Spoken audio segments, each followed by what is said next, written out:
গেল রমজানের সঙ্গে স্বর্ণের বর্তমান দামের ব্যবধান প্রায় দ্বিগুণ। স্বর্ণের এই বাড়তি দামের সরাসরি প্রভাব পড়েছে এবছর জাকাতের হিসাব নিকাশে।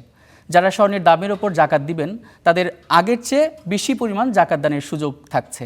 আর স্বর্ণের দাম বাড়ায় গেল বছরে যাদের ওপর জাকাত ফরজ ছিল এবছর তাদের অনেকের জন্য বাধ্যতামূলক নাও হতে পারে। সারা বছর জাকাত দেওয়ার নিয়ম থাকলেও সাধারণত রমজানেই অধিক সওয়াবের আশায় এই ইবাদত পালন করে থাকেন মুসলিমরা। 7.5 ভরি স্বর্ণ বা 52 ভরি রূপার সমপরিমাণ সম্পদ এক বছর অলস পড়ে থাকলে তার উপর 2.5% হারে জাকাত দিতে হয়। গেল বছর রমজানে 7.5 ভরি স্বর্ণের দাম ছিল 11 লাখ টাকার বেশি। এবারে তা বেড়ে 19.5 লাখ টাকা ছাড়িয়েছে। এই হিসেবে গেল বছরের চেয়ে এবার ধনীরা বেশি অর্থ দান করার সুযোগ পাবেন। কারো যদি 85 গ্রাম স্বর্ণ থাকে অথবা 595 গ্রাম রৌপ্য থাকে আধুনিক মাপে, যেটিকে আমরা আগে বলতাম যে 7.5 ভরি স্বর্ণ এবং 52.5 তোলা রৌপ্য, সেটার উপরে।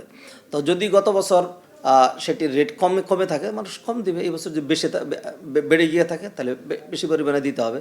একই সময়ে 52 ভরি রূপার দাম 1,10,000 থেকে বেড়ে ছাড়িয়েছে 3.5 লাখ টাকা।